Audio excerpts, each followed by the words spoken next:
मुझे एंकरिंग का बहुत शौक था। वेलकम। मेरी अपनी हाइट 5.8 है। माशाल्लाह। तो ये तो आपको कितने शाहरुख मिले हैं? पता नहीं होंगे कोई शाहरुख, लेकिन मैंने कभी किसी को घास नहीं डाली। मतलब कि अब हमने एक्स्ट्रा चॉकलेट लेनी है तो हमें फ्लाई करना पड़ेगा। वो आपने अपनी लेके आनी है। आपकी कोई नाइट्स नहीं होती हैं, आपका रेस्ट बहुत ज्यादा जो है ना वो आपका डिस्टर्ब हो जाता है। जो सही बात है वो मैं आपको बताऊंगी। वो जो फिर जहाज की टर्बुलेंस होती है वो फिर हमने फेस गड़ गड़ गड़ गड़। वो फिर जब वो फेस हमने जब की तो वो दैट वाज वेरी चैलेंजिंग। हमारी जो है वो मरियम नवाज साहब से उनके ऑनरेबल चीफ मिनिस्टर साथ, हाँ साहब। जी, उनके साथ मेरा हुआ था।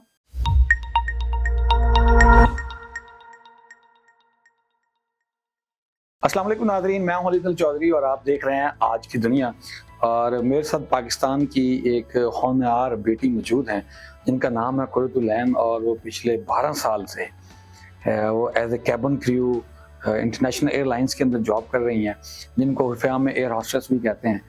आपको यकीनन मेरी बात पे यकीन नहीं आया होगा कि इनको 12 साल हो गए हैं। वो आप इनकी यानी कि फिटनेस को देखते हुए वो राज क्या है वो भी पूछेंगे और आइए उनसे बात करते हैं। अस्सलाम वालेकुम मैम। वालेकुम अस्सलाम। क्या हाल है? मैं ठीक हूँ, आप बताएं। अल्हम्दुलिल्लाह मैम। पहले तो आपकी कीमती वक्त का बहुत शुक्रिया। आपके ऑन एंड ऑफ फ्लाइट्स होती हैं, कभी आप लाहौर, कभी आप लंदन, कभी आप यूएसए। पहले तो मैं बहुत मशकूर, आपने मुझे टाइम दिया। अच्छा मैम, ये बताइएगा कि आपने ये प्रोफेशन क्यों चूज़ किया, कैसे चूज़ किया और अपनी लाइफ को हासिल मसल में क्यों डाला? हाँ, ये सवाल आपका बहुत अच्छा है। अच्छा, ये जो है ना प्रोफेशन मैंने खुद से चूज भी नहीं किया और ना ही मैंने डिसाइड किया था कि मैंने जो है ना ये प्रोफेशन चूज करना है। ये मैं ऐसे कह लें कि बस आप कहते हैं ना कि खुद ही ब खुद आपकी डेस्टिनी होती है जो आपको यहाँ तक ले आती है। तो ये बस ऐसे वैकेंसीज आई और मैंने अप्लाई कर दिया एंड आई गॉट सिलेक्टेड। बस यही हुआ है मेरे साथ, but it was not like decided था कि मैंने इसमें आना है। जैसे बचपन से होता है हाँ, बच्चों का कि मैं डॉक्टर बनूंगी, मैं नर्स बनूंगी, मैं टीचर बनूंगी, मैं आर्मी में एज ए मेजर जाऊंगी। तो ऐसा कुछ नहीं था बस? नहीं, ऐसा कुछ भी नहीं था। हाँ, ये है कि मुझे एंकरिंग का बहुत शौक था। वेलकम। लेकिन वो शायद मैंने उसको, मुझे तब इतना नहीं था तो परसू नहीं मैंने उसको किया। मैंने बस इसमें आना था, डेस्टिनी मेरी ये लिखी थी तो मैं इसमें आ गई। अच्छा मैम, एयर हॉस्टेस बनने के लिए पाकिस्तान में क्या क्वालिफिकेशन रिक्वायर्ड है और क्वालिफिकेशन के अलावा क्या सलाहियतें या स्किल्स दरकार होती हैं? क्वालिफिकेशन पाकिस्तान में बेसिकली ग्रेजुएशन है। जो मैं आपको सही बात बताऊं, अभी ग्रेजुएशन हो गई है, पहले इंटरमीडिएट हुआ करती थी, अभी नहीं है। अभी आपको ग्रेजुएशन करना बहुत जरूरी है पाकिस्तान में अप्लाई करने के लिए। इंटरनेशनली जो है ना वो अब इंटरमीडिएट रिक्वायर है। आप मतलब आपके पास अगर ज्यादा एजुकेशन है वो तो बहुत अच्छी बात है, क्योंकि आप वेल ग्रूम्ड होते हैं, आपको पता होता है बात करने का तरीका एंड एवरीथिंग। तो अभी क्वालिफिकेशन जो पाकिस्तान में है ना वो ग्रेजुएशन है। और स्पोकन इंग्लिश और अदर स्किल्स, कम्युनिकेशन स्किल्स मैं वही बात कर रही हूँ। जितना ज्यादा आप अपनी एजुकेशन लेते हैं ना उससे आपकी ऑटोमेटिकली जो है ना वो स्किल्स एनहांस होती हैं। हाँ, हम बेसिकली अब ये तो इंग्लिश इज अ टैबू, आपको पता है। इंग्लिश तो अब हर जगह जरूरी हो गई है, तो इंग्लिश अगर आपको आती है तो आपके लिए बहुत अच्छा है। हाइट में मैटर करती है मैम? बहुत ज्यादा। मेरी अपनी हाइट 5.8 है। माशाल्लाह। हाँ जी, और जो आइडियल है ना वो 5.2 है। 5.2? यस, 5.2 और सॉरी 5.5। 5.5 या।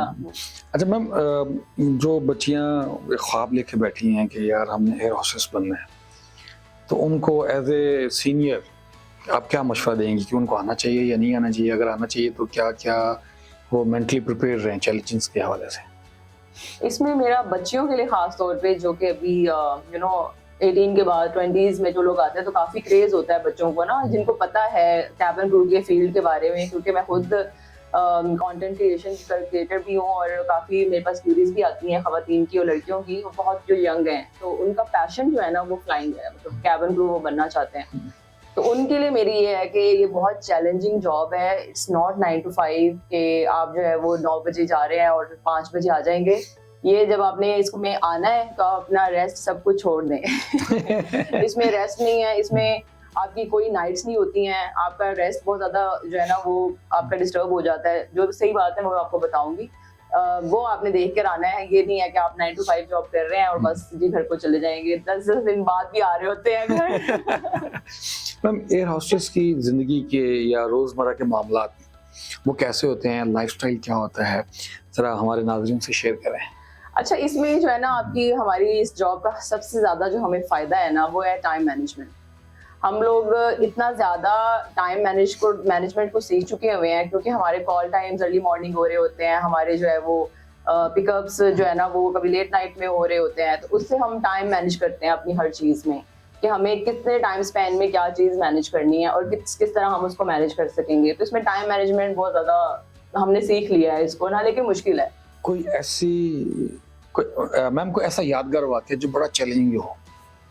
अभी रिसेंटली जो है ना वो मैंने टर्बुलेंस फेस की थी। टर्बुलेंस जैसे अभी आप वेदर होता है, थंडर स्टॉर्म होता है आसमान में, तो क्योंकि हम देखते हैं तो हमें पता है, जमीन में पता नहीं चल रहा होता कि क्या है।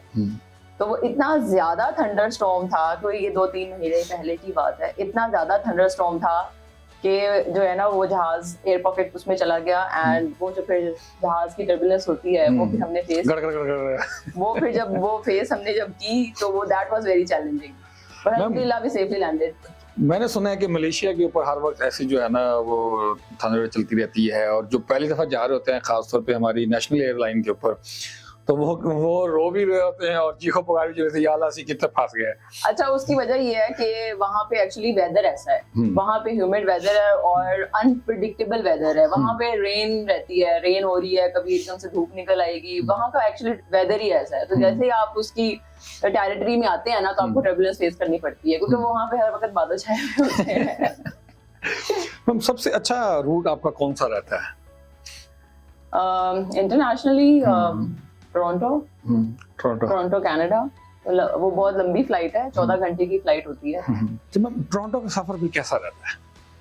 रास्ते में कोई स्टे भी होता है या डायरेक्ट फ्लाइट है 14 आवर्स? नहीं, डायरेक्ट फ्लाइट है 14 घंटे की, और उसमें जो है वो क्रू का एक टाइम पीरियड होता है जो हमारा ऑफिशियली है 3 घंटे का, जो है ना वो क्रू को रेस्ट दिया जाता है, क्योंकि कंटिन्यू ड्यूटी आप नहीं कर सकते इस तरह से। तो वो शिफ्ट वाइज जो है ना वो हर क्रू को 3 घंटे दिए जाते हैं रेस्ट करने के लिए। मैम मैंने एक अपनी कोई प्राइमरी स्कूल में या अपने मिडिल स्कूल के अंदर एक मूवी देखी थी शाहरुख की, तो आपको कितने शाहरुख मिले हैं? पता नहीं होंगे कोई शाहरुख, लेकिन मैंने कभी किसी को खास नहीं डाली। कोई ऐसा शाहरुख आया हो जो जिसने आपके साथ पाकिस्तान से फ्लाई किया हो, दुबई गया हो या शारजा गया हो, और उसको पता लगा हो कि नेक्स्ट फ्लाइट भी आपकी है, और फिर दोबारा वही फ्लाइट लेके आ जाए और फिर आपको कह रहा हो कि मुझे वही जूस चाहिए जो लास्ट फ्लाइट में लिया था?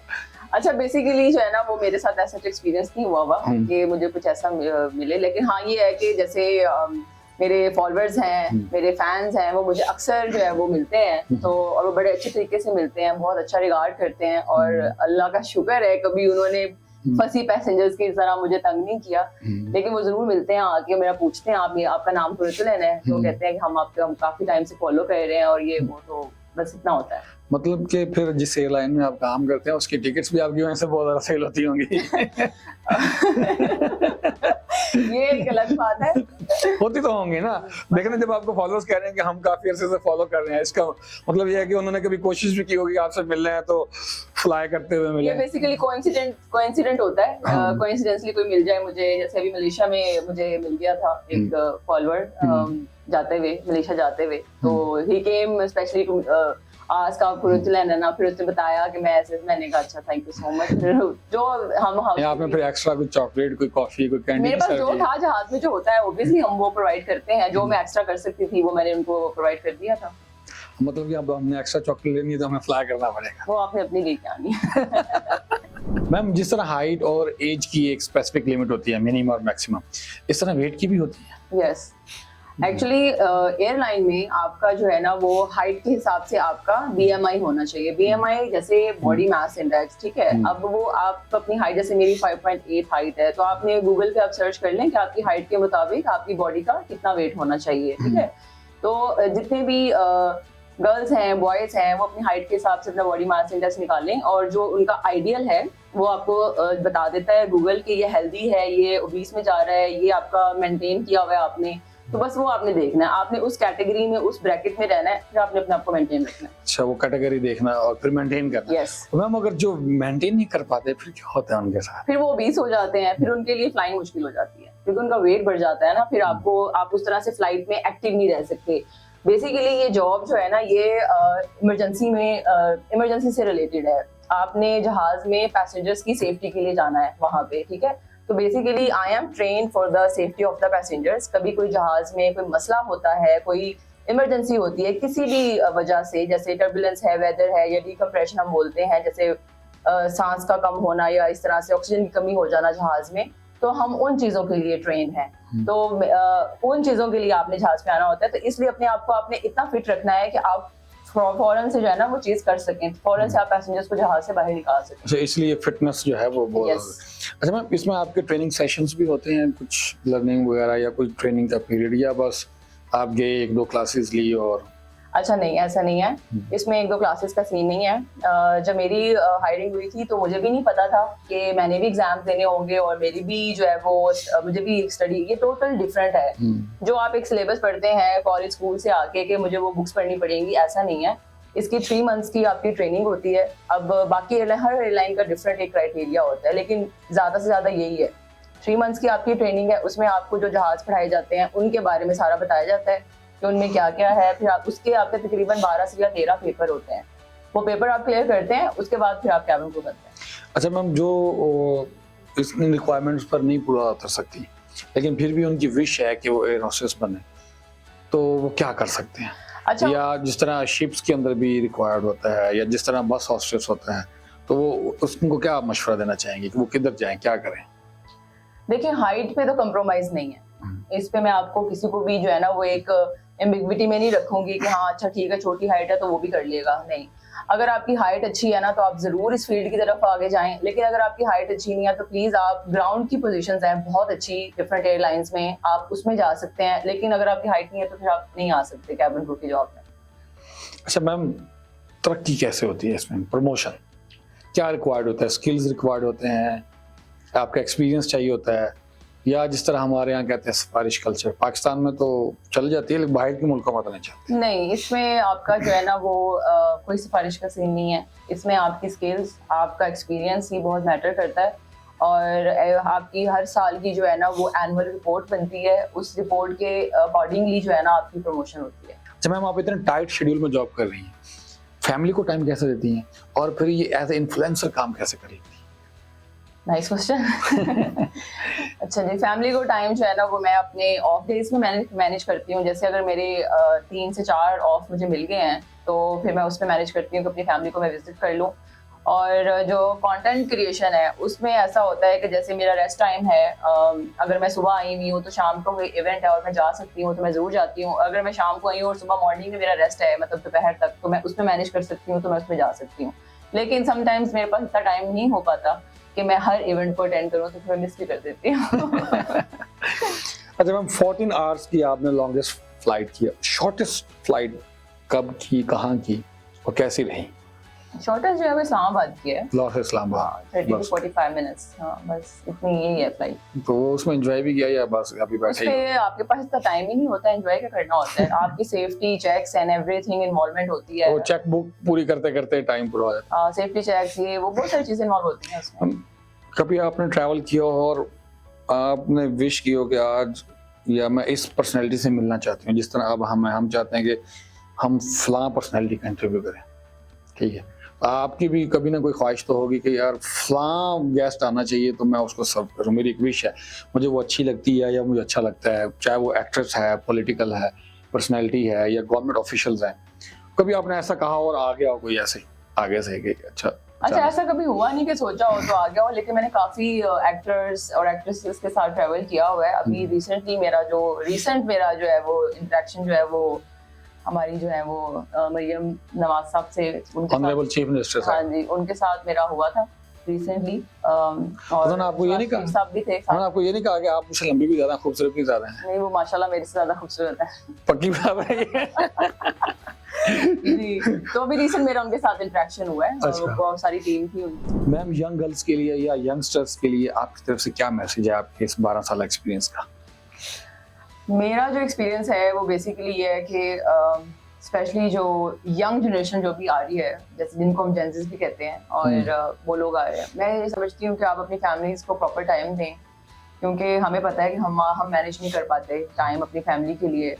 तो अपनी जितना आपके पास टाइम है अपनी फैमिली के साथ टाइम स्पेंड करें। और एजुकेशन पे बहुत ज़्यादा मेरा जो है ना वो होता है फोकस, क्योंकि जितना ज़्यादा आप अपने आप को एजुकेट करते हैं ना, आपकी ऑटोमेटिकली ग्रूमिंग स्किल्स इन्हांस होती हैं और आप अपने आप को जो है ना वो ग्रूम भी करें साथ साथ में, और एजुकेशन पे कोई कॉम्प्रोमाइज नहीं होना चाहिए। एजुकेशन के ऊपर कोई कॉम्प्रोमाइज़ नहीं होना चाहिए। मिस कुरैतुल ऐन जो एयर होस्टेस हैं और साथ में इन्फ्लुएंसर भी हैं, और बड़ी खूबसूरत उन्होंने बातें की, अपना अच्छा एक्सपीरियंस भी शेयर किया। आपको कुछ बातें जो है ना वो इम्पॉसिबल लग रही होंगी कि इतनी टाइट शेड्यूल के अंदर इन्फ्लुएंसर भी हैं, फैमिली को टाइम भी देती हैं, फिर खुश अखलाक भी हैं। आपको क्या लगता है, और अगर आप इन जैसे बनना चाहते हैं तो आपको क्या-क्या और क्वेश्चन दरकार हैं, कमेंट बॉक्स में लाज़िम मेंशन कीजिएगा। मुझे इजाज़त दीजिए, बहुत शुक्रिया, अल्लाह हाफ़िज़।